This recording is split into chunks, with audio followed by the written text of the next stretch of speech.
예, 혈액 파트를 맡고 있는 박용입니다. 그래서 오늘은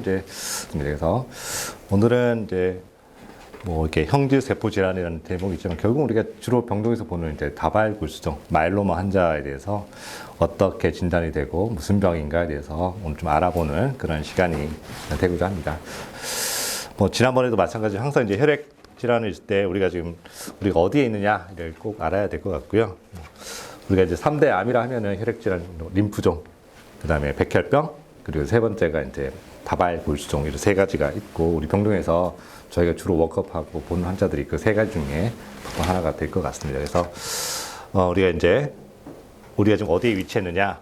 그래서 우리가 골수에서 이제 엄마 세포가 있죠. 엄마 세포에서 크게 림포이드 계열과 마일로이드 계열로 크게 분화가 된다고 말씀을 드렸고 이쪽에서 질환들 우리 주로 문 교수님이 많이 보실 거고 이쪽 림포이드 쪽은 이제 제가 많이 보게 됩니다.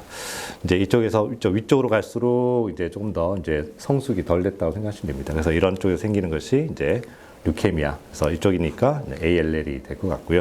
좀 더 아래쪽으로 내려오면서 여러 가지 세포들이 분할을 하게 되고 좀 더 성숙한 세포들이 이제 암으로 변한 것이 우리가 소위 말하는 림포마라고 보시면 될 것 같습니다.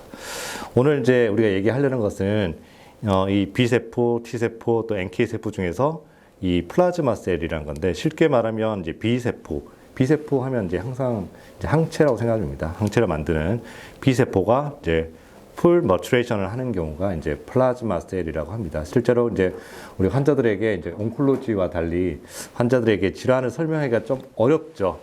뭐 위암, 유방암 하면 눈에 뭐 보여주면서 딱 이제 쉽게 뭐 와닿지만은 우리 병 백혈병, 림프 정도 좀 어렵긴 하죠. 그에 비해서 다발굴수종은 더더욱이나 어렵습니다. 그래서 우리가 실제적으로 이제 뭐가 문제가 되느냐, 즉 항체를 만드는 이런 플라즈마 셀, 즉 형질 세포가 암으로 변한 것을 우리가 다발굴수종이라고 한다라고 한번 이해를 하시면 되겠습니다. 일단은 이제 B세포는 이런 여러 가지 이제 골수에서 만들어져서 혈액으로 나와서 여러 가지 우리가 태어나서 초등학교를 가고 중학교를 가고 고등학교를 가고 이렇게 쭉 어른이 되어 가는 것처럼 이렇게 여러 가지 머추레이션 과정을 거치게 되고요. 최종적으로 B세포는 항체를 만드는, 즉 오른쪽에 보시면 항체가 이렇게 생겼죠. 우리가 맨날 항체 얘기 많이 하는데 항체는 이렇게 생겼습니다. 크게 Y자 모양으로 해서 크게 이제 그 중세라고 해서 헤비 체인과 라이트 체인 이렇게 두 가지로 나눠져 있는 이렇게 Y자 모양의 항체가 있는데, 즉 이 플라즈마 셀이 이 항체를 만드는 세포죠. 그래서 이런 여러 가지 항체 타입은 여러 가지 있습니다. 우리 랩 할 때 보면 뭐 이런 거 많이 내죠. IgG 타입부터 IgM, DE 뭐 이런 것들을 많이 내게 됩니다. 그래서 크기를 보시면 IgM이 굉장히 크죠. 그래서 이런 여러 가지 항체들을 만드는 것이 이제 B세포가 하는 역할인데 여기가 문제가 생기는 거죠. 여기서 문제가 생기는 것입니다. 그래서 이러한 비정상적인 멀티플 마일로마, 즉 비정상적인 형질 세포에서 그러면 애가 이제 비정상적인 항체를 만들게 되겠죠. 그로 인해서 생기는 여러 가지 일련의 과정들이라고 생각이라고 하시면 되겠습니다. 실제적으로 이게 정상 골수는 이렇게 보면 좀 이쁘게 생겼습니다. 근데 이게 다발굴수종의 이제 골수 세포를 보면 여기 꼭 계란 프라이드 에그처럼 생겼죠. 그래서 조금 더 이제 다발굴수종을 얘기하기 전에 이런 여러 가지 이제 항체에 관련해서 이런 이뮤노글로불린의 어떤 이제 비정상들이 있는 질환들이 생각보다 있습니다. 그래서 항체에 문제에서 무조건 다발굴수종은 아니다라는 걸 좀 알려드리는 건데요. 뭐 여러 가지로 이제 이렇게 항체가 부족한 어떤 유전적인 질환들이 있고요. 주로 이제 소아과에서 많이 보기 때문에 저희가 보기 어려운 거고, 주로 우리가 보는 거는 이거죠. 주로 많이 보는 건 폴리크로날이라고 해서 여러 가지 보면 여러 가지 타입의 항체들이 있는 것들을 많이 보게 됩니다. 우리 가장 흔한 게 감염이죠. 감염이나 인플라메이션이 있으면 그게 리스판스를 해서 여러 가지 항체들을 만들게 되는데, 이렇게 항체란 거는 앞서 잠시 말씀드렸다시피 이제 헤비 체인이랑 라이트 체인이 결합을 하는 거거든요. 헤비 체인에는 이제 G, A, M, D, E 이런 것들이 있고, 라이트 체인은 카파, 람다 두 가지가 있습니다. 그래서 그 조합을 하는 거죠. IgG의 뭐 카파, IgM의 람다 이런 식으로 해서 여러 가지 조합들을 해서 굉장히 여러 가지 조합의 이런 이뮤노글로불린이 만들어지는 거는 이제 우리가 보통 인펙션이나 인플라메이션 때 우리가 생기는 어떤 자연적인 반응이라고 하는데, 우리가 지금 관심이 있어 하는 것은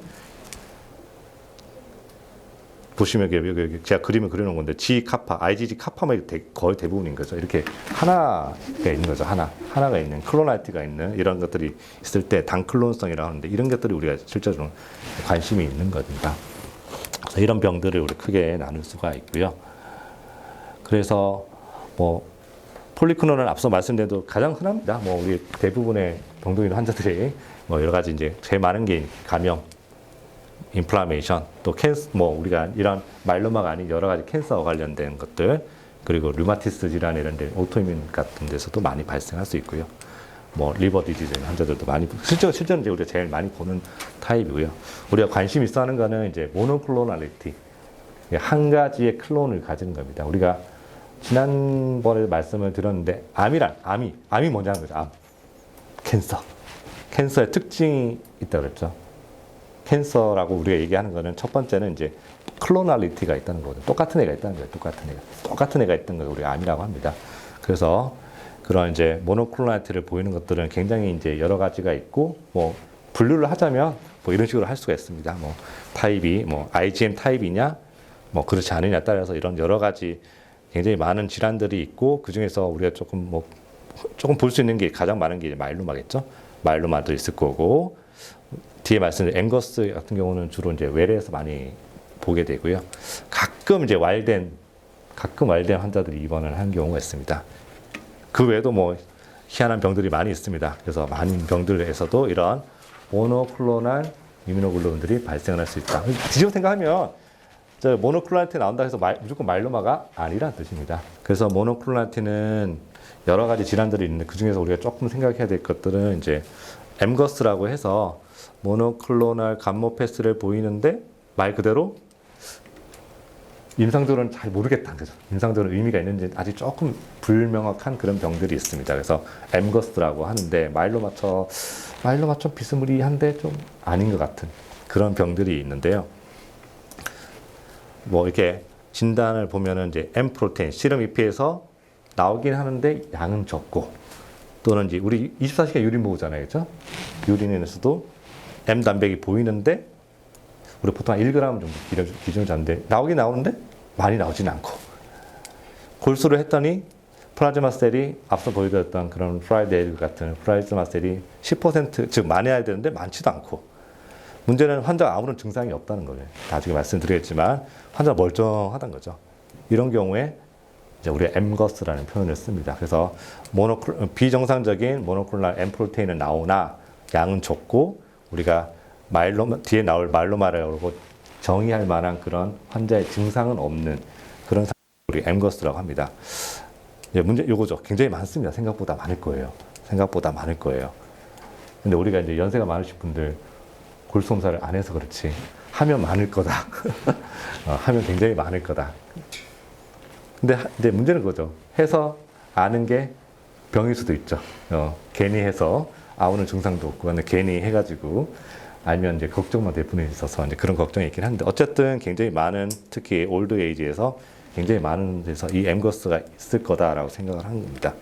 근데 문제는 두 번째는 그거죠. 그러면은 이게 있는데 더 나빠질 거냐 하는 거죠. 그냥 그대로 있을 거냐, 더 나빠질 거냐, 아니면 그게 걱정인 거죠. 그래서 이것도 생각보다 많은 환자들이 조금씩 이제 다발고주증으로, 즉 우리가 치료가 해야 되는 실제적인 부분을 넘어갈 수가 있다. 그래서 이런 환자들은 환자를 잘 달래는 거죠. 잘 얘기를 해서 병원에 정기적으로 이렇게 잘 오시라고 말씀을 드립니다. 그래서 이렇게 보면은 이렇게 엠거스 환자들이 이제 시간이 지나면은 이렇게 거의 한 1년에 1% 정도의 확률로 조금씩 이렇게 늘어나는 경우가 있습니다. 이제 우리가 이제 관심 있어 하는 것들이 이제 곧 나올 건데, 이제 약간의 말리그넌트한 이제 모노클로날 감모패스들이 어떤 게 있느냐, 뭐 우리가 지금 얘기하려고 했던 이제 멀티플 마일로마가 있고요. 이것도 이제 종류가 좀 있죠. 우리가 굉장히 보는 클래식한 마일로마가 있고요. 스몰더링을 해서 약간 증상이 조금 애매하게 없는 그런 것들이 좀 있고요. 가장 예후가 안 좋죠. 이게 유케미아. 굉장히 유케미아는 미성숙이거든요. 플라즈마 셀은 앞서 쭉 아래기 때문에 굉장히 성숙된 세포들인데, 걔가 미성숙됐다는 얘기는 그만큼 예후가 좋지 않다는 얘기예요. 그래서 플라즈마 셀 유케미아로 보면은 굉장히 예후가 좋습니다. 이런 타입도 볼 수 있고요. 마일로마인데 이렇게 말 그대로 이렇게 모노클로널 프로테인을 많이 나오지 않는 경우가 있어요. 이런 경우도 좀 애매하게 있고요. 이런 타입들이 있는데 약간 IgD 타입은 또 많지 않습니다. 뭐 이런 타입도 있고요. 또 이런 여러 가지 요런 증상을 가지고 있는 포엠이라고 앞잘 딴 겁니다. POEM 해서 앞잘 딴 포엠이라는 병도 있습니다. 우리 예전에 있었던 걸로 알고 있는데 이런 타입이 있습니다. 또 이제 우리가 주로 보는 거는 이제 혈액이니까 이제 좀 혈중에서 우리가 뭔가 이러는데 가끔 이렇게 덩어리를 만드는 경우도 있죠. 그래서 플라즈마 사이토마라고 해서 이런 경우도 나타날 수 있습니다. 이런 식으로 해서 이제 진단이 되기도 하죠. 그 외에도 이제 뭐 꼭 마일로마가 아니더라도 림포마 또는 왈덴이라고 해서 림포마랑 플라즈마 셀 디소더, 즉 마일로마 그 어중간하게 있는 그런 왈덴이라는 왈덴스트론 마크로글로불리네미아 같은 이런 병들, 또 CLA 같은 경우에서도 이런 모노클로널티가 보일 수 있다. 그래서 우리 림포마 환자들, 뭐 왈덴 다 시럼 잎이 다 긁죠. 하는 이유가 다 이런 이유라고 생각하시면 되겠습니다. 뭐 그리고 이제 조금 특이하게 이제 아밀로이드시스라는 것도 있죠. 여기랑 비슷한 것들인데 이런 비정상적인 단백질이 쌓이는 거죠. 그래서 우리 마일로마 환자들 어제 제 환자도 했죠. 큐테인에서 펫 바이옵시 맨날 내잖아요, 그죠? 펫 바이옵시라고 해서 마일로마 환자들 보냅니다. 그래서 마일로마의 아밀로이드시스의 어떤 컴포넌트가 있는지 저희가 이제 오더를 내고 또 검사를 하고 조직 검사를 합니다.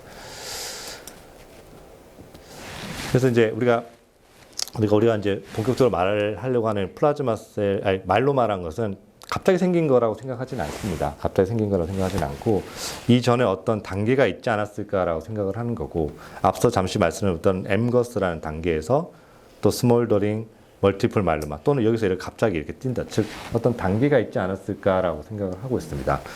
이렇게 엠거스는 앞서 잠시 말씀드렸지만 M 프로테인이 나오긴 하나 양이 많지는 않고 본메로도 그렇게 많지 않고 증상이 없는 경우를 엠거스를 하는데, 이런 것들이 어떤 그 몸속에서 여러 가지 뭐 제네틱한 크로모소멀한 이런 여러 가지 변이에 의해서 우리가 쉽게 말하면 증상이 있는 플라즈마 셀의 어떤 증상이 있는 마일로마까지 가게 되고, 뭐 아주 심한 경우는 유케미아까지 갈 수 있는 어떤 단계가 있지 않냐라고 생각을 하는 겁니다. 그래서 이런 단계가 있는 환자들에게는 이제 레귤러 팔로업이 필요한 거거든요. 여기서 꼭 얘를 거쳐서 이렇게 간 게 아니라 여기서 이렇게 갈 수도 있기 때문에 갑자기 마일로마로 팡 뛸 수도 있기 때문에 이제 정기적인 이제 팔로업이 필요한 거죠.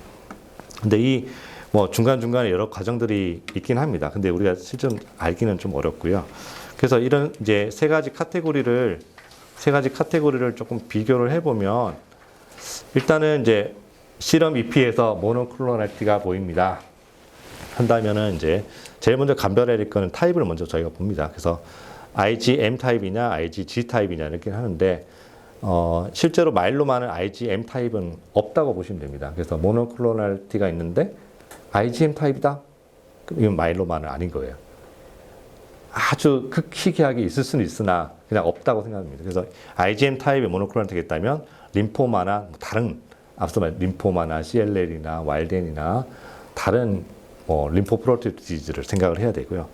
IgM이 아니다 하면은 이제 마일로마를 한번 생각을 합니다. 마일로마는 이제 앞서 이런 엠거스, 스몰더링, 그리고 액티브한 마일로마 이렇게 크게 나누게 되는데, 뭐 보시면은 이제 굉장히 많은 환자들이 있죠. 많은 환자들이 있으나 그 중에서 일부가 이렇게 액티브한 마일로마로 이제 프로그레션을 합니다. 감별은 이렇게 합니다. 감별. 본메로에 플라즈마 셀이 얼마나 있느냐. 엠거스는 많지 않았죠. 근데 스몰더링부터는 본메로에 이제 플라즈마 셀이 이제 늘기 시작합니다. 늘기 시작하고요. M 프로테인도 늘기 시작합니다. 이 세 가지를 분별하는 가장 큰 대표적인 건 이거죠. 엔도간 데미지에 어떤 증상이 있느냐가 따른 겁니다. 그래서 이런 증상이 있으면 마일로마라고 합니다. 그래서 이게 에이심토마틱 마일로마, 얘는 심토마틱 마일로마라는 표현도 쓰고요. 그래서 이런 엠거스인 경우는 이제 치료가 필요하지 않고 경과를 관찰하는 거고, 요거는 이제 마일로마는 우리가 아는 실제로 이제 암이니까 액티브하기 때문에 치료를 해야겠죠. 스몰더링 어쩔 거냐? 아직은 약간 여러 가지 디베이트가 있습니다. 그래도 치료를 하는 게 낫지 않겠느냐? 아니다. 굳이 뭐 아직까지 여기까지 가지 않았는데 뭔 치료를 하느냐? 아니면 치료할 사람은 어떤 사람이고 치료 안 하는 사람은 어떻게 하냐? 뭐 여기에 대해서 여러 가지 이제 연구들이 있는 상태입니다. 그래서 이런 것들은 이제 우리 감별을 하게 되고요. 네, 지금부터는 이제 우리가 이제 실제로 이제 다발골수에 대한 얘기를 조금 나눌까 합니다. 어렵습니다. 다발골수. 환자한테 설명하기가 참 어려운 질환이고요.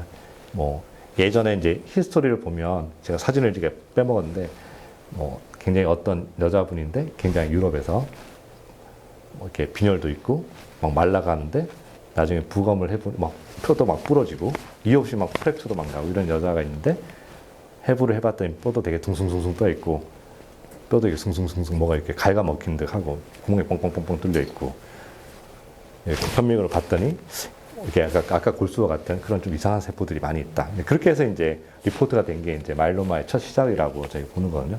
그 사진을 제가 안 가졌는데 굉장히 좀 기괴하게 생겼습니다. 이렇게 뼈가 이렇게 막 부러져 있고 그래가지고 약간 좀비처럼 이렇게 그려져 있는 그림이 있는데 이제 그 이후로 이제 다발골수이라는 병이 이제 우리가 알려지게 되고 골수 향후에 이제 이게 골수에 생기는 어떤 물질들 때문에 그것 때문에 빈혈이 생기고 뭔가 뼈가 갉아먹히는 그런 질환인 것 같다 해서 이제 계속 연구를 하고 이제 여기까지 이제 오게 된 겁니다.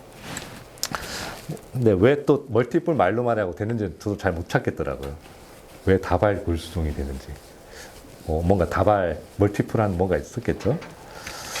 그래서 이제 멀티플 마일로마는 이제 본매로에 있는 이제 플라즈마 셀에 생기는 이제 혈액암이라고 말할 수가 있겠고, 우리가 맨날 골수검사를 하죠. 이런 본매로에서 정상적인 이제 플라즈마 셀에서 정상적인 이제 항체를 만드는 게 정상적인 상태였으나 이러한 비정상적인 마일로마 셀에 의해서 비정상적인 항체를 만든다. 그로 인해 발생하는 이제 여러 가지 결과들이 이제 환자들의 증상을 유발한다. 이게 이제 뭐 큰 틀의 마일로마라고 정의를 할 수가 있습니다. 마일로마 맨날 나오는 사진입니다. 그래서 PB를 보면 이제 우리가 PB 스미어를 밀면 이렇게 적혈구입니다. 적혈구고 우리 적혈구가 이렇게 덩킨 도넛처럼 생겼죠. 그래서 가운데가 하얗게 이게 센트럴 할로라고 해서 이게 볼렉이 정상적인 모양이죠. 근데 보면은 뭐 이렇게 동전 쌓아놓은 것처럼 이렇게 착착착착 이렇게 쌓아져 있죠. 그래서 이런 것들이 있습니다. 그래서 이게 뭐 주로 룰루 포메이션이라고 합니다. 그래서 PB 스미어 이렇게 리포트를 보시면 밑에 코멘트로 이렇게 룰루 포메이션이라고 적혀 있는 경우가 있습니다. 물론 이제 룰루 포메이션이 생긴다고 해서 마일로마라는 뜻은 절대 아닙니다. 다른 여러 가지 이거는 이제 적혈구 내의 어떤 이제 플러스 마이너스 전하의 이제 그 변화에 의해서 생기는 거라서 그런 변화를 일으킬 수 있는 여러 가지 질환들이 있기 때문에 룰루 포메이션이 나왔다고 해서 무조건 마일로마라는 뜻은 아니긴 합니다. 그렇지만 이렇게 다른 원인이 없고 뭐 마일로마 시사한 소견이 있고 이런 룰루 포메이션이 있다면 마일로마가 아닐까라고 생각을 하고요. 골수에 이렇게 보시면 이제 지금 아무나 봐도 이 정도 나오면 이제 골수 판독할 수 있을 정도로 굉장히 이게 연한 푸른색이라고 해야 되나? 한쪽으로 이렇게 핵이 이렇게 치우쳐져 있고 누가 봐도 이게는 프라이드 에그처럼 생기는 플라즈마 셀이 굉장히 많이 보이면 이제 마일로마가 아닐까라고 생각을 하겠죠. 그리고 마일로마 환자들 엑스레이 보내시잖아요, 그렇죠? 굉장히 많은 엑스레이 검사를 합니다. 머리 끝에서 다리 다 찍고 그래서 오스티오라이틱한 리전, 즉 뼈가 갉아먹히는 차리를 저희가 찾으려고 하는 겁니다. 그래서 이렇게 머리에 구멍이 숭숭숭숭숭 이렇게 까맣게 이렇게 숭숭숭 떠 있으면 이렇게 펀치아웃 리전이라고 합니다. 다른 뼈도 마찬가지입니다. 팔도 마찬가지고 다리도 그렇고 이런 뭔가 갉아먹혀져 있는 이런 리전들이 있으면 이제 오스티오라이틱한 리전이라고 하는데, 근데 이게 있다고 해서 또 마일로마는 절대 아닙니다. 절대 아닙니다. 이런 병변은 차라리 온콜로리를 더 많이 봅니다. 본 메타에 있는 환자들. 그래서 이걸 보고 저희 입장에서는 마일로마라고 생각하겠지만 프로스테이트 캔서나 우리 온콜로리에서 많이 보는 본 메타 같은데 이렇게 여러 뼈에서 이렇게 오스티오라이틱한 리전들이 보일 수가 있습니다. 우리 MR도 보내죠. MR 같은 거 많이 보냅니다. 그래서 다른 뼈라든지 뼈에 이렇게 오스티오라이틱한 리전이 있다든지 혹시 뼈가 컴프레스 프랙처 무너진 곳은 없는지, 혹시 무너졌다면 그게 또 척수로 누르고 있지 않은지 이런 것들을 위해서 우리 홀바디 MR을 보내죠. 네, 그래서 여러 가지 이런 검사들을 하게 되는데요.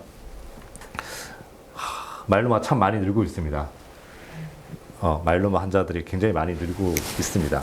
물론 이제 우리가 병을 알게 됨으로 인해서 아니까 검사를 하게 되고 그래서 많이 찾아내는 면도 분명히 있습니다. 많이 있고요. 또 두 번째는 이제 연세가 많아지죠. 이 병이 이제 올드 에이지에서 많이 발생하기 때문에 수명이 늘어남으로 인해서 많이 발생을 하게 됩니다. 많이 발생을 하게 되고요. 그래서 뭐 최근 10년 사이에 2배 이상 늘고 뭐 최근 20년 사이에 10배 이상 늘었다고는 하지만 뭐 물론 림포마가 제일 많긴 합니다. 림포마 환자들이 굉장히 제일 많고요. 근데 많이 늘고 나고 있고 우리가 뭐 소위 약간의 유명이라고 해야 되나요? 전직 대통령도 이걸 진단을 받았죠. 그리고 몇몇 환자들이 이제 여기에 대해서 좀 알게 됐습니다. 그래서 우리가 마일로마 환자들, 특히 올드 에이지에 이제 빈혈이 있는 환자들은 우리가 시럼 EP 정도는 이제 스크리닝을 하라고 말씀을 드립니다. 그래서 이제 개원가드나 이런 데서 요즘 많이 검사를 하고 있습니다. 그래서 이제 리퍼가 되는 경우가 있고, 또 주로 이제 NS 이래서 많이 오죠. 허리가 어르신들 허리 많이 아프시잖아요, 그렇죠? 허리가 아파서 이제 뭐 이렇게 컨저버티브 하다가 MR을 찍었는데 MR 이상하다. 뭐 이런 식으로 해서 이제 마일로마 진단 경우도 되게 많이 있습니다. 자, 우리 제 환자인데요. 뭐 이런 식으로 많이 옵니다, 그렇죠? 이제 원인 모르는 빈혈로 이렇게 이제 병원을 오시는 분, 이제 우리과를 오시는 분도 있고요, 그렇죠? 또 이렇게 프로테인 유리아가 있다. 그래서 신장내과로 이제 먼저 가시는 분도 있습니다. 신장내과로 가시는 분도 있고, 뭐 이러면 이제 아주 티피컬하죠. 이렇게 프로테인이 굉장히 높죠.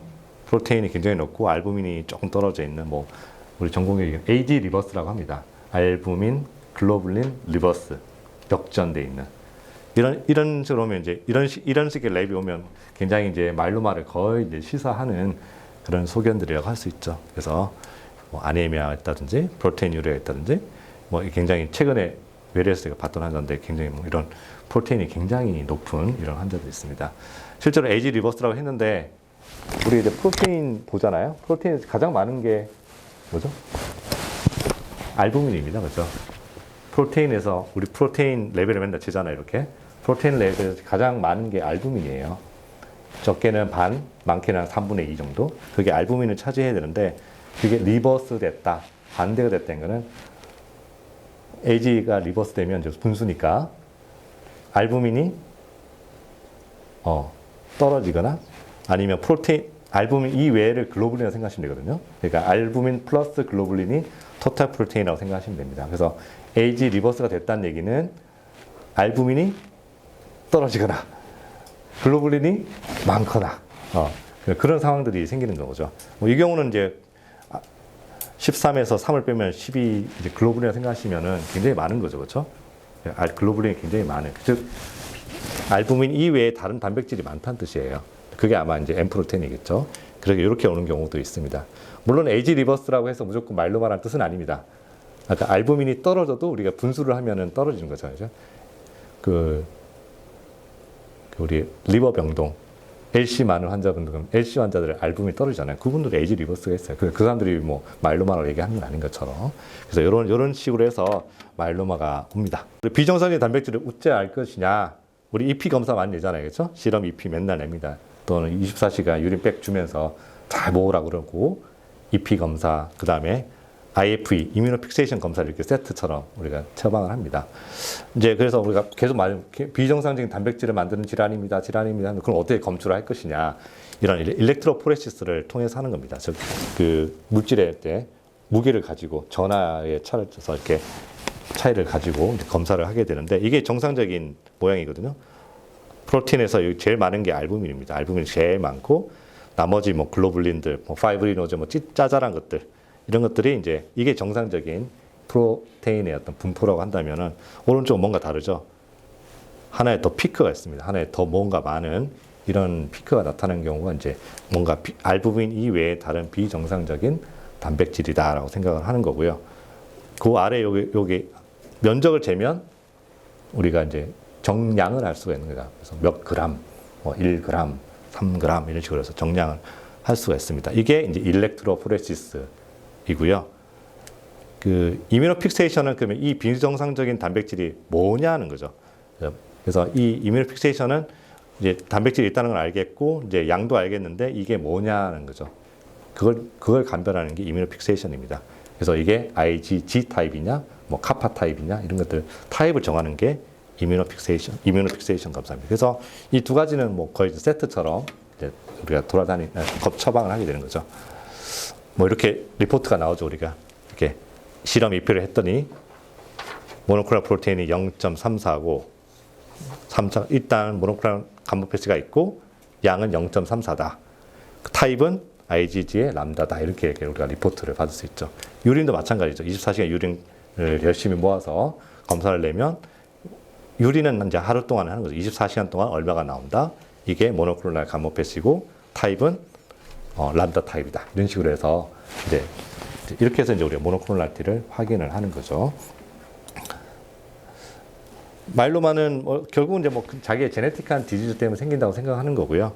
뭐 여러 가지 뭐 이런 우리 원전에 노출된 사람은 없으니 이제 주로 이제 그냥 제네틱한 정확하게 뭘 따지기가 어려운 여러 가지 질환들의 원인에 의해서 생기는 거고요. 이제 마일로마는 이제 비정상적인 안티바디를 만드는 거죠. 그래서 일단 골수에 비정상적인 암세포가 있으니 골수 기능이 떨어지는 거죠. 그래서 빈혈이 생기는 거고요. 이런 안티바디가 이제 뼈를 갉아먹고 인해서 본에 디스토션이 생기는 거고, 그래서 허리가 아픈 거죠. 그리고 본 하면 생각나는 일렉트로라이트는 칼슘이죠. 그래서 하이퍼칼세미아 이런 식으로 오게 됩니다. 또는 이제 이런 비정상적인 모노클로널 프로테인이 생기니까 항체를 만드는 거예요. 항체는 됐다 많이 만든 거예요. 엄청 많이 만들어요. 근데 정상적이지 않은 비정상적인 거니까 그걸 뒤집어 생각하면 상대적으로 항체가 부족한 거죠. 우리 항체 하면 생각나는 게 면역인 거죠. 그렇죠? 그 비정상적인 항체는 되게 많은데 쓸모 있는 항체는 없단 말이에요. 그게 결국은 이제 면역이 감소되는 거죠. 상대적으로. 그래서 맨날 이제 감염에 취약한 거죠. 마일로마 환자들 맨날 주로 폐렴이나 UTI가 생기는 겁니다. 그리고 비정상적인 단백질이 이제 문제를 일으키죠. 기계적으로 신장에 걸려서 신장이 망가뜨리기도 하고, 혈액 내에 굉장히 많은 비정상적 프로테인들이 막 돌아다니니까 끈적해지죠. 그래서 하이퍼 비스코시티가 생기게 되고, 뭐 이렇게 단백질이 이제 소프트 티슈에 침착을 하게 되면 아밀로이드스 같은 것들을 만들게 됩니다. 그래서 이런 것들이 이제 일련의 증상을 나타내는 이제 과정인데, 뭐 이런 것들입니다. 네. 이 할아버지가 모든 걸 다 얘기를 하고 있습니다. 이제 앞서 말씀드린 하이퍼칼세미아로도 많이 옵니다. 하이퍼칼세미아. 본이 이제 깔가 먹히기 때문에 네, 생기기도 하고요. 또 이제 신장 기능 때문에 칼슘의 어떤 흡수와 관련돼서 또 하이퍼칼세미아 생기기도 합니다. 또 이제 여러 가지 이제 마일로마 키드라고 해가지고 이제 그런 프로테인이 신장에 걸리는 거죠. 신장에 이제 신장이라는 게 하나의 체 같은 거잖아요, 그렇죠? 신장에 걸리는 거죠. 걸려가지고 이제 굉장히 신장의 독성을 일으킬 수 있습니다. 그래서 이제 신장 기능이 망가지기도 하고, 또는 이런 하이퍼칼세미아가 또 신장에 중요한 리널 페일리어 원인이 되기도 합니다. 또는 이제 이런 것들도 많이 있어요. 백페인이 많이 오죠. 주로 환자들 백페인이 많으니까 진통제 많이 쓰죠. 그런 엔세이드 하면 생각나는 게 이거죠. 엔세이드의 가장 큰 사이드 이펙트가 키드니가 날아가는 거니까 진통제 많이 쓰다 보면 또 키드니가 날아가죠. 또 이런 환자들 CT도 막 찍기도 막 그러죠. 그렇죠? 조영제 마시죠. 신장 기능 나쁘잖아요. 또 그런 것들을 계속 비셔스 사이클을 해서 마일로마 환자들은 가능하면 CT를 잘 안 찍으려고 합니다. 특히 조영제에 있어서. 또 이제 여러 가지 이제 UTI, 유리너리 인펙션 같은 거 계속 생체기가 나다 보니까 이렇게 해서 이제 신장 기능이 나빠지는 경우도 있습니다. 뭐 본메로에 이제 플라즈마 셀이 더글더글 하니까 아니미아 생기기도 하고, 뭐 여러 가지 이제 아니미아 크로닉 디지즈 때문에 또 빈혈도 생기고, 이런 신장 환자들 다 또 빈혈 생기잖아요, 그렇죠? 신장 때문에 또 빈혈이 생기기도 하고, 대부분 환자들 이게 본 페인이 많습니다.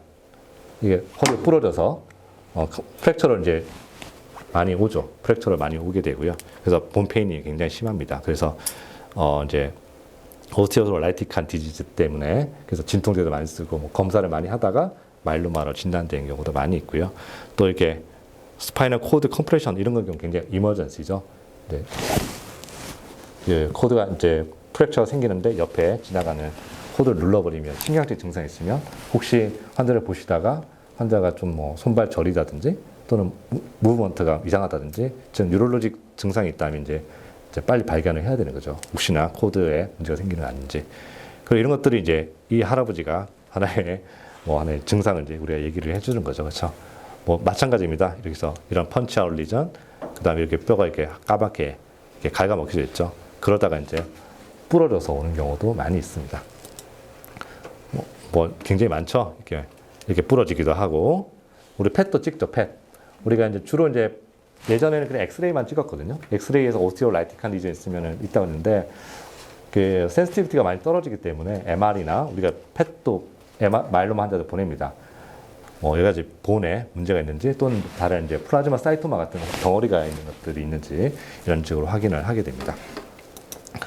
그래서 본 디지즈는 이렇게 해서 여러 가지 이제 결국 이제 본이란 거는 오스테오클라스트랑 오스테오블라스트라는 게 있는데 본이 갉아먹히면 또 새로 만들고 얘가 이제 평형을 이렇게 되는데 이게 클라스트 즉 갉아먹히는 게 굉장히 액티베이션 되기 때문에 본이 리전이 있고요. 우리가 이제 온콜로지에서 본 스캔 많이 하죠.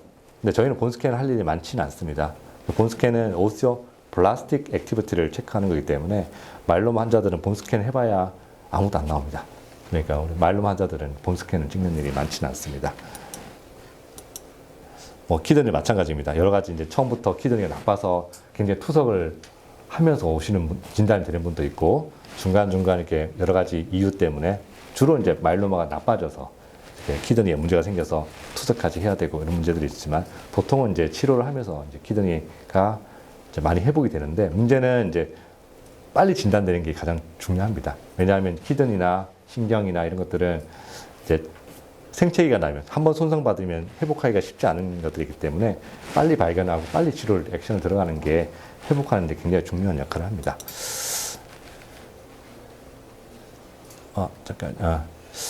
그리고 이제 뭐 가끔 이렇게 이렇게 마일로마 환자들에서 이제 하이퍼비스코티 신드롬이 생길 수도 있습니다. 근데 주로 IgM 타입이 많기 때문에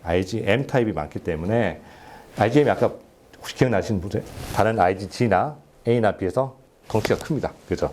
그래서 그만큼 그런 큰 애들이 혈액에 막 떠다니니까 혈액에 문제가 생기겠죠. 그래서 이제 점도가 높아지게 되고 그로 인해서 이제 혈액에 문제가 생기니까 하이퍼비스토 신드롬이 생길 수 있습니다. 주로 이제 뉴럴로지컬 신드롬들이 생길 수 있거든요. 벌티고나 컨퓨전이 생기든지 갑자기 눈이 잘 안 보여 이런 분들을 또는 이제 뭐 괜히 퍼티가 있지 아노렉시아 있는 환자들 이런 것들 하이퍼비스코티 신드롬을 생각해 볼 수 있는데 마일로마는 앞서 말씀드렸지만 IgM이 없다 그랬잖아요. 그래서 마일로마 환자들은 하이퍼비스코티 신드롬이 잘 생길 일은 거의 없습니다. 근데 그 대신 이제 다른 림포마 환자나 있는데 많이 이런 모노크로나티가 있다. 근데 환자가 갑자기 시력이 잘 안 보인다, 안 보여. 그러면 뭐 물론 다른 원인을 찾아야겠죠. 뭐 머리에 메타가 있어서 그렇다든지 뭐 그런 것도 생각해야겠지만은 뭐 림포마 환자나 CLL 환자 갑자기 눈이 안 보인다. 그러면 혹시 물론 체크해봐야 될 것 중에 하나가 이런 하이퍼비스코시티입니다. 그래서 그런 환자가 있으면 얼른 이제 우리가 빨리 발견을 해야 되고 그런 경우는 이제 이렇게 플라즈마 페레시스를 돌리는 거죠. 물리적으로 빼주는 겁니다. 뭐 앞서 말씀드린 대로 이런 일렉트로포레시스를 해서 모노크로나티 프로테인을 확인을 하고 정량을 하고 이런 식으로 해서 타입을 결정을 합니다. 마일로마는 다음과 같이 진단을 하는데요. 뭐 일단은 본매로에서 플라즈마 셀이 10% 이상 우리 본매로를 한다. 두 번째는 아니면 혹시 뭐 덩어리가 있는 경우에 조직 검사를 했더니 플라즈마 셀이 많다. 그러면 그게 하나의 이제 첫 번째 전제 조건이 될 것 같고 두 번째는 이제 마일로마와 관련된 증상이 있느냐 그죠. 이런 앞서 엠거스나 에이심토마틱 마일로마와 차이가 뭐라 했다? 증상이 유무라고 말씀드렸습니다. 그 증상이라는 것은 우리가 이렇게 정의를 할 수 있는데 CRAB라고 해서 크랩, 뭐 개죠 개. 그래서 하이퍼칼세미아가 있다든지 리나 인서피션이 있다든지 아니미아가 있다든지 본에서 뭐 엑스레이에서 라이티칸 리전이 있다든지 이런 증상이 있으면 우리가 마일로마라고 진단을 합니다. 그래서 본매로 해야 되고 이런 랩 해야 되고 엑스레이 찍고 또는 MR을 찍고 이런 식으로 해서 우리가 진단을 하게 됩니다. 또는 또 이런 경우도 있습니다. 본매로에 플라즈마 셀이 굉장히 많은 경우는 또 마일로마라고 앞서 이런 것들이 없다 하더라도 마일로마라고 진단을 해볼 수 있고 우리 라이트 체인 시럼 프리 라이트 체인도 재잖아요. 그렇죠? 그 비율이 1대 100 이상 넘어가게 된 경우도 그냥 우리 진단을 해볼 수 있습니다. 또는 우리가 MR을 찍는데 어떤 이제 그 오스티오라디칸 리전들이 여러 군데 있다면 이것도 하나의 그냥 이런 게 없다 하더라도 그냥 마일로마라고 진단을 할 수가 있습니다. 그래서 우리가 본매로도 해야 되고 랩 해야 되고 본과 관련해서 엑스레이, MR, 펫 이런 것들을 이제 우리가 워크업을 한다. 마이크로글로불린, 알부민 이런 것들을 검사를 하게 되는데 옛날에는 이제 환자들이 궁금해하는 거죠. 일단 진단이 뭐예요? 그다음에 몇 기예요? 뭐 그런 거죠. 뭐 기수는 이제 옛날에 뭐 이런 걸 썼는데 저도 잘 모릅니다. 잘 안 쓰고요. 이제 요즘은 이제 이런 걸로 해서 간단하게 시럼 베타2 마이크로글로불이라는 레벨을 재고 또 알부민 레벨을 재서 1기, 2기, 3기를 이렇게 나누고요. 간단하죠. 3.5, 5.5 이렇게 외우는데 이렇게 해서 이제 기수를 나누게 되고 물론 이 기수에 따라서 이렇게 서바이벌이 달라진다는 거는 이제 알겠죠. 근데 우울하죠. 보시면 되게 가파르게 서바이벌이 떨어지죠. 이렇게 쭉쭉쭉 떨어지니까 이게 서바이벌 그래프를 보면 참 말로마가 좋지 않은 질환이라는 것을 엿볼 수가 있는데요. 뭐 1기 뭐 정해진 건 아니고 1기는 이제 미디언 중간 생존율이 60개월이잖아요. 5년? 3기 따지면 6, 4, 3 이렇게 외우거든요. 이제 30개월이면 2년, 3년이 채 안 되죠. 그렇죠? 그래서 굉장히 예후가 좋지 않다는 걸 알 수 있습니다. 뭐 그래서 이제 그 외에도 또 여러 가지 방법들이 있습니다. 기술을 나눈 방법들이 있고 우리가 이제 MM과 관련해서 뭐 MM 패널, 피쉬 이런 거 막 내잖아요. 그렇죠? 이제 그런 것들을 해서 조금 더 이제 좀 더 디파인하게 이제 스테이징을 나누려고 이제 하고 있고요. 이런 것들을 우리가 다 실제적으로 워크업을 하고 있습니다. 이제 거의 이제 치료 관련해서 이게 이제 말로마의 내추럴 코스입니다. 내추럴 코스입니다. 이렇게 스몰더링이 있다가 이제 액티브하게 말로마 진단을 받게 되고 치료를 하면 좋아졌다가 또 언젠가 재발을 하죠. 그러다 치료를 하면 조금 좋아지다가 또 재발합니다. 그러다가 또 치료하면 좋아질 수도 있겠으나 그러다가 결국은 이제 나빠지는. 참 어찌 보면 되게 우울하죠. 좋아진 게 없잖아요. 좋아진 게 일순간이었다가 언젠가 또 재발한다. 그래서 현재까지 이거죠. 아직 큐어가 안 된다. 우리가 림포마나 류케미아는 물론 모든 환자는 아니지만 환자들에게 큐어를 안겨줄 수 있으나 말로만은 아직까지는 이게 어렵죠. 그래서 치료해야 됩니다. 치료하면 좋아지는데요. 또 나빠집니다. 나빠지면 또 치료하셔야 되고 이걸 설명하기가 참 어렵고 환자도 되게 이제 받아들이기가 어려울 수도 있습니다. 그렇죠? 치료를 계속해야 되거든요. 치료하시겠습니까? 그래서 뭐 치료는 뭐 굉장히 이제 옛날부터 해서 지금 이제 다바이글선 치료는 다른 림포마나 류케미아보다는 굉장히 빠릅니다. 저도 이제 한 6개월 공부 안 하면 저도 뒤처질 것 같아요. 굉장히 빨리 진행을 하고 있습니다. 옛날에는 별 약이 없었습니다. 그러다가 이식을 하니까 좀 좋아졌고요. 그 외에 이제 한 2000년대 들어와서 이제 우리가 쓴 탈리그로브, 레날리드 이런 약들, 그다음에 벨케이드, 볼테좀이 나오면서 이제 한 단계 도약을 하게 됩니다. 그리고 지금 이제 여러 가지 뭐 키프로리스 이런 포말리도마이드, 벤다무스틴, 익사조미, 최근에 우리 많이 쓰고 있죠. 다라투무바 이런 약들. 그래서 이런 약들이 나오면서 요즘은 거의 숨이 가쁠 정도로 저도 막 헷갈리고 숨이 가쁠 정도로 굉장히 발전을 하고 있는데요. 이런 약들을 많이 있습니다. 뭐 우리가 마이드 계열, 이뮨 모듈레이터 많이 좋죠. 그냥 면역을 어떻게 조절하는 약들. 두 번째는 프로테아좀 이니비터라고 해서 이제 프로테아좀을 억제하는 약들. 볼테조미 우리 많이 쓰죠. 그다음에 칼피조미 외래에서는 병동에서는 가끔 잘 안 쓰는 외래에서 많이 씁니다. 칼피조미, 익사조미, 밉 계열들.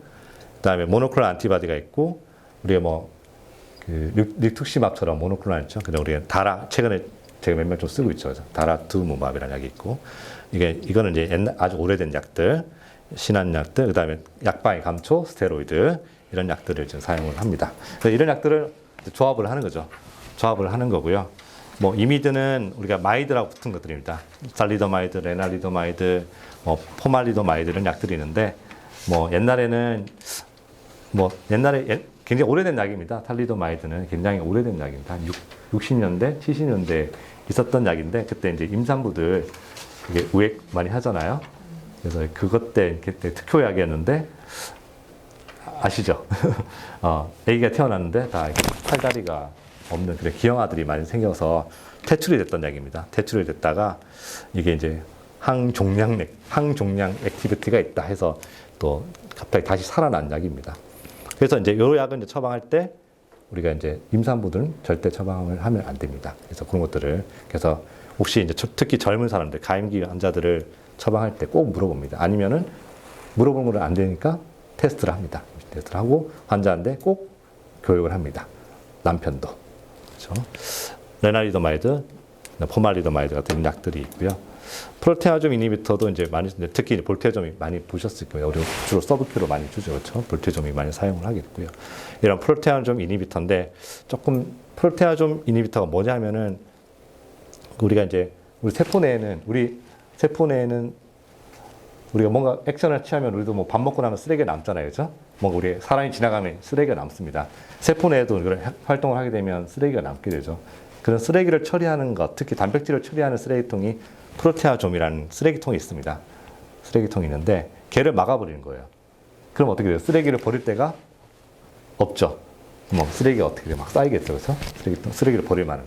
그런 원리인데 세포 내에 우리가 비정상적인 단백질을 많이 만든다고 그랬잖아요. 이 병 자체가 비정상적인 단백질을 많이 만드니까 세포 내에도 그런 단백질이 막 쌓이게 됩니다.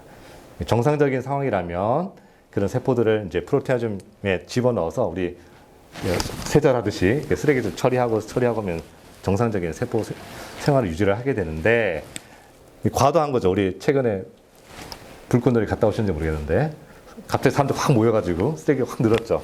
여기 이제 그 쓰레기통이 이제 처리 용량이 한계가 된 거죠. 거기다가 걔 기능까지 팍 막아버리니까 쓰레기통 치워버린 거죠. 그럼 어떻게 돼요? 한강에 쓰레기가 막 넘쳐나죠.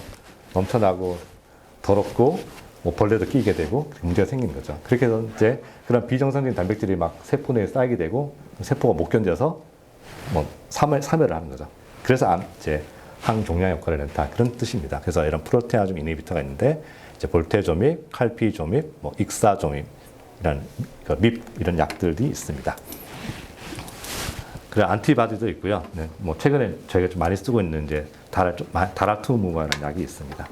그래서 굉장히 뭐 여러 가지 액션, 뭐 굉장히 많은 이제 하여튼 말로만 좋다 뭐 이런 약도 있습니다.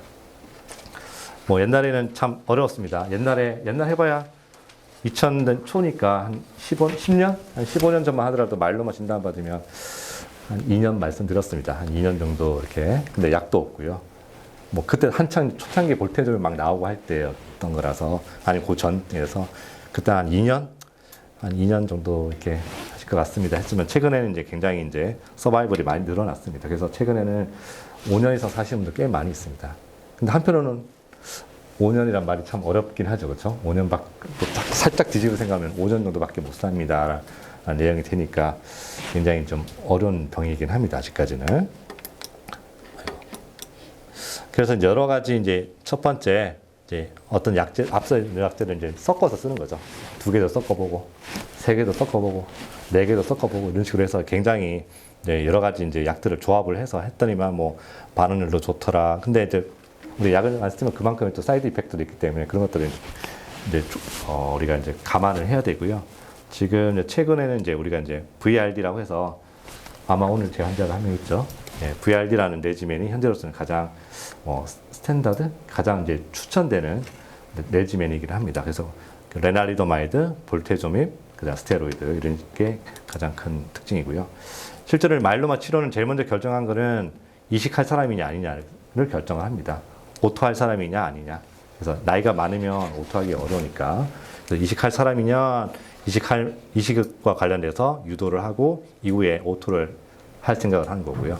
이식을 하지 않은 사람, 즉 연세가 많다든지 코모비티가 있는 환자라면은 그냥 이식 없이 그냥 치료를 쭉 하는 겁니다. 그냥 지속 치료를 하는 겁니다. 쭉 해서 좋아지면 이따가 또 릴랩스를 하는 거죠. 릴랩스 하면 또 치료하고 좋아지면 이따가 또 레바랑 또 치료하고. 그래서 이게 참 어렵습니다. 이게 환자에게 참 설명하기가 참 어렵고 환자에게 요구하기 쉽지 않고 그 환자를 잘 끌고 가는 게 어쩌면 앞서 그런 약들보다 더 중요할 수도 있습니다. 계속 치료해야 된다면 쉽지 않거든요. 끝도 없다. 뭐 우리가 뭔가 끝이 있으면 참 힘을 내서 치료를 합니다. 6번만, 알참 6번만 합시다 하면은 힘을 내거든요. 근데 계속 해야 됩니다 하면은 처음에는 하겠지만 언제까지 해야 되나요? 이런 문제가 생기는 거죠. 힘들기도 하고 이제 컴플라이언스가 떨어지는 거죠. 그렇죠? 컴플라이언스 떨어지면 치료를 잘 안 받게 되죠. 병원에 오늘 안 오고 약 먹으라는 안 먹고 그러면 치료 효과는 또 떨어지죠. 또 릴랩스를 하게 돼요. 그래서 악순환이 생기기 때문에 환자를 굉장히 잘 끌고 가는 게 중요합니다. 근데 진단받는 환자분이 대로 또 연세가 많죠. 70, 80대 어르신 보고 그 하기가 참 쉽지 않습니다. 그래서 얼레고 달래고 이제 그런 것들이 간의 치료의 중점이고요. 뭐 이런 이제 알고리즘을 치료하게 됩니다. 이식을 하느냐, 그렇지 않느냐에 따라서 이식을 할 수 있으면 가능하면 이식에 대한 어떤 서바이벌을 늘릴 수 있는 롤이 있기 때문에 이식을 할 수 있으면 가능하면 이식을 하자. 그렇지 않다면 계속 치료를 하는 거고요. 우리가 이제 이식 이후에 이제 유지요법이라는 걸 할 수가 있는데, 우리가 유지요법이라는 걸 할 수가 있습니다. 국제적으로는 하는 게 좋다고 되어 있는데, 아직까지 우리나라에서는 보험적인 문제가 살짝 있어서, 비용이 좀 많이 듭니다. 그래서 이런 유지요법까지 하면 더 좋은데, 아직까지는 다 하지 못하는 경우도 있습니다. 결국은 계속 치료를 해야 되는 거죠. 그래서 우리가 이제 첫 번째 라인은 거의 VRD를 씁니다. VRD를 많이 하게 되고, 이것도 우리가 한창 늦었습니다. 외국보다는 한창 늦었어요. 굉장히 늦게 따라가고 있는데, 뭐 최근에 이제 올해 이제 드디어 보험이 돼서 사용을 할 수 있고요. 이런 식으로 해서 이식 가능한 군과 이식하지 못하는 군에 따라서 약간 이제 스케줄 조금 다르고 용량이 조금 다를 수가 있습니다. 그래서 볼테조미, 레나리도마이드, 스테로이드 이런 식으로 해서 이제 1차 치료가 뭐 어찌 보면 똑같죠. 옛날에 조금 달라긴 했지만은 현재로서 우리나라에서는 이식을 그렇지 않은 군 일단 공이 같은 이제 레지멘을 사용을 하게 되고요. 이제 우리가 좀 이제 이식 가능한 군에서 이제 인덕션 때 VRD 이외에도 또 하나의 옵션이 될 수 있는 게 이제 예전에 VTD를 많이 썼는데 벨케이드, 탈리도마이드를 썼었는데요. 이게 안티바디를 섞는 네 가지 요법을 사용해 볼 수가 있습니다. 근데 비용이 좀 많이 들죠. 여기 보험이 안 됩니다. 다라투마비 한 달에 한 1,700만 원 좀 듭니다. 1,700만 원 좀 듭니다. 그래서 이제 경제적 여유가 되시는 분들, 근데 VRD보다는 조금 더 낫습니다. 나은 것 같아요. 근데 여기 보험이 안 돼서 이게 가능하신 분들은 사용을 하게 있고요. 병동에서는 이 다라투모베 최근에 제한자들이 뭐 골수검사도 하게 되고 다시 그런 비정상적인 단백질이 나오냐 안 나오냐 이런 것들을 계속 평가를 해서 보는데요. 결국은 또 릴랩스를 한다. 네, 그게 참 어려운 겁니다. 이제 거의 이제 마지막에 갔는데 이식을 할 수 있느냐 없느냐 이게 가장 큰 이제 치료의 이제 큰 갈림길이 됩니다. 자가 이식은 잘 아시다시피 이제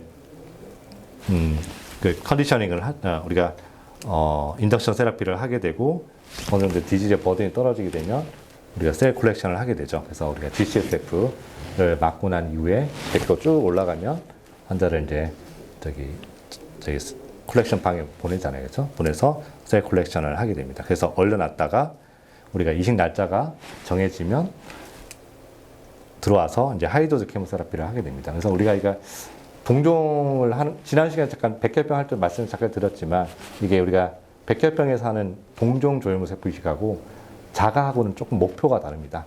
그래서 백혈병 같은 경우에는 동종을 하는 이유는 골수 자체를 갈아주는 거예요. 갈아주면서 교체를 하고 또 그 들어오는 골수에 의한 어떤 면역 반응으로 인해서 남아있는 유케믹 셀을 없애는 게 그게 목적입니다. 그게 목적이고요. 자가는 그건 아니고요. 자가는 그게 아니고 좀 주는 이겁니다. 하이도즈 케모세라피입니다. 그래서 남아있을 거라고 생각하는 병에다가 굉장히 센 항암을 주는 겁니다. 뭐 그럼 병은 많이 죽을 수도 있겠죠. 근데 환자가 죽죠.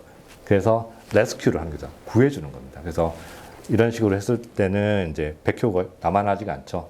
또 시간이 지나더라도 회복을 하지 못합니다. 그래서 ANC가 500 이하로 한 6주, 7주 이상 넘어가면 환자가 굉장히 위험해지거든요.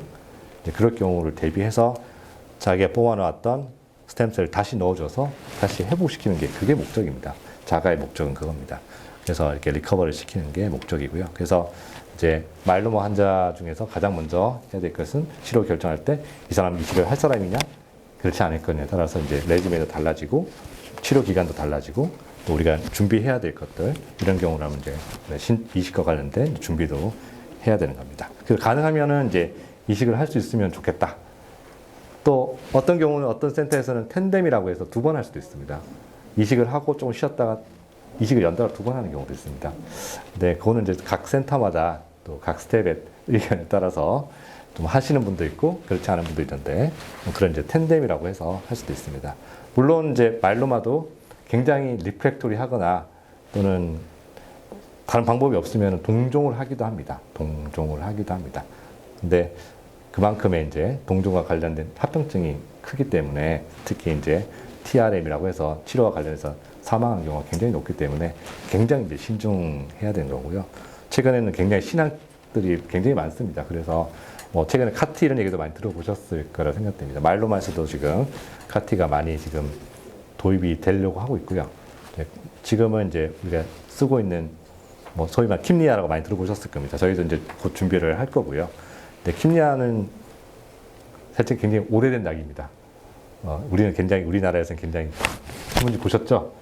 뭐 꿈의 약처럼 이렇게 얘기하는데 실제적으로 그렇지 않습니다. 그렇지 않고요. 굉장히 오래된 약입니다. 우리는 굉장히 뒤처져서 가고 있습니다. 그래서 아마 특히 이제 마일로마에서는 뭐 카보다는 카 NK라고 해서 카 T세포를 만드는 게 아니라 카 NK라고 해서 NK를 조작을 해서 그런 조금 더 좋은 약들이 아마 나오지 않을까 생각하고 있고 또 그런 이제 임상 시험도 저희도 이제 우리가 이제 카티를 할 수 있는 이제 어떤 상황이 된다면 그런 임상 시험도 많이 할 계획이 있습니다. 그러면 이제 좀 더 이제 마일로마 환자들에게도 좀 더 좋은 이제 치료를 제공할 수 있지 않겠나 생각이 들고요. 이제 그러려면 또 병동에서의 또 이제 항체를 만드는 이제 플라즈마 셀에서 이제 비정상적인 이제 모노클로널 프로테인, 비정상적인 단백질 항체라고 생각하시면 돼요. 그로 인해서 생기는 뭐 우리 전신에 이제 여러 가지 증상을 일으키는 이제 캔서, 헤마톨로지 캔서라고 생각하시면 되겠습니다. 뭐 엠거스를 포함해서 그 전 단계들이 있기 때문에 여러 가지 이제 증상들, 아니미아라든지 백페인 환자들, 특히 올드 에이지에서는 스크린을 많이 하면 아마 환자들이 많이 있지 않을까라는 생각이 들고요. 또 저런 이제 앞서 말씀드린 그런 이제 피처로 오게 되면 마일로마로 진단이 될 거고 여러 가지 이제 진단 툴을 랩도 할 것이고 뭐 소변도 모으고 본메로도 하게 되고 뭐 여러 가지 이미지 사진들을 많이 찍게 될 겁니다. 이제 그와 관련해서 이제 또 합병증이 굉장히 많습니다. 마일로마 환자들이 림포마나 루케미아 환자보다는 조금 다행해서 그런 면에서는 또 환자를 또 이렇게 교육 같은 거라든지 어떤 면은 리어슈런스도 굉장히 필요한 그런 상황이기도 합니다. 그리고 또 마지막으로 이제 우리가 새로운 치료들이 계속 도입이 됨에 따라서 우리가 좀 더 이제 공부도 해야 되고 또 우리가 필요한 지식도 갖춰야 되지 않을까 생각됩니다. 예, 혹시 뭐 질문이시나 코멘트? 뭐 마일로마 환자를 보실 때 뭐 불편하시거나 궁금하신 게 있거나 뭘 좀 해봤으면 좋겠다. 파트너님 없으신가요? 그 다라 항암 칠 때 네. 그 모니터 달아달라고 하셨잖아요. 네. 이게 지금 레지멘은 없고 그럼 세처방에는 있는지 그럼 이거를 해주셔야지 아니면은 안 달 것 같은데 아니면 간호사가 계속 모니터 임의로 달으시는 거 알아서 달지 않았고 그런 환자들이 다른 병동으로 갈 수도 있고요. 그래서 루틴 한 그램은 세처방에 넣어주시면 세트 처방. 그러니까 지금 뭐 아침에도 우리 정영주 선생님하고도 얘기했지만 이게 우리 환자가 5일에 있으면 참 좋은데요. 5일을 벗어나면 참 어렵습니다. 그렇다고 해서 무조건 5일 병동에 전화해서 알아보라고 할 수는 없긴 한데요. 뭐 필요하다면 이제 뭐 특히 뭐 말씀하신 대로 뭐 필요하면은 달아 들어갈 때는 어떻게 모니터링을 해라 이런 것들도 좀 필요할 것 같긴 합니다. 다행히 이번에 그 케이스 환자는 진짜 런이 안 좋아가지고 네. 모니터를 달긴 했는데 그래서 뭐 지금 아마 금요일마다 계속 오고 있을 겁니다. 오고 있는데 뭐 보통 처음이 제일 힘들고요. 가면 갈수록 좋아지는 면이 있긴 합니다. 그래서 그분도 이제 처음에는 뭐 스태츄에이션 푹 떨어지게 놀라셨을 텐데 그 다음부터는 좀 잘 하고 있긴 합니다. 그래서 아마 그런 이제 뭐 이제 조금 더 미세하게 조정을 해볼 수 있겠죠. 뭐 그런 것들이 모니터링이 필요한 어떤 레지멘, 어떤 약이라면은 이 약이 들어갈 때는 어떻게 바이탈을 어떻게 하고 어떻게 뭐 어떤 걸 모니터링하고 하는 걸 조금 미세 조정하는 것은 뭐 반영할 만할 것 같습니다. 또 그렇죠? 병동에서 힘든 건 없으세요? 근데 생존율은 똑같아요. 이식하는 경우랑 안 하는 경우랑 생존율은 비슷한지. 이식을 할 수 있는 사람에서요? 네, 이식을 할 수 있는데 이식을 안 하거나 이식하는 게 더 좋죠. 안 하는 사람도 왜 나이에 따라서 이식을 해야 되고 안 하는 이식을 하면 더 좋습니다. 예, 그만큼 예, 이식을 하는 게 더 서바이벌이 좋고요. 그러니까 말로 말한 게 병이 좀 희한해 가지고요. 첫 치료가 가장 중요합니다. 첫 치료가. 그러니까 처음에 이게 병이 언젠가 이제 나빠진다고 했잖아요. 그래서 처음에 이제 리스판스라고 하죠. 그 리스판스가 굉장히 좋아야 되거든요. 처음에 이제 왜냐면은 처음에 리스판스에서 이만큼 살았다면은 두 번째 이제 여기 이만큼 살았다면 두 번째 치료할 때는 반을 줍니다. 세 번째 치료하면 또 서바이벌 줄어요. 아무리 좋은 약을 써도. 그러니까 이걸 환자가 오래 살게 하기 위해서는 처음에 치료가 잘 돼서 이만큼 살아야 되는 거예요. 여기서 이렇게 반 한 게 아니라 이만큼 해서 또 반 이렇게 해야 이게 우리가 생각할 때 2년보다는 한 5년 더 산다. 그럼 5년 뒤에는 더 좋은 약이 있을 거라는 거죠. 그러면 더 좋지 않겠냐라고 생각하는 거죠. 그래서 그때를 대비해서 좋은 약을 아껴둘 거냐는 거죠. 근데 그런 컨센서스는 없는 것 같아요. 그러니까 초반에 많이 쓰자, 좋은 걸 가득하면 쓰자, 그리고 시간이 지나면 나중에 뭐 카티 이런 것도 나올 거고 더 좋은 약들이 나올 거니까 그때 그 약을 쓰면 되지 않겠냐 이런 생각들을 가지고 있습니다. 어렵습니다. 다발 골수종은 환자도 어렵고요, 병도 어렵고. 네, 그래서 제가 주어진 시간이 1시간 좀 돼서요 마치기로 하겠습니다. 네, 마치겠습니다.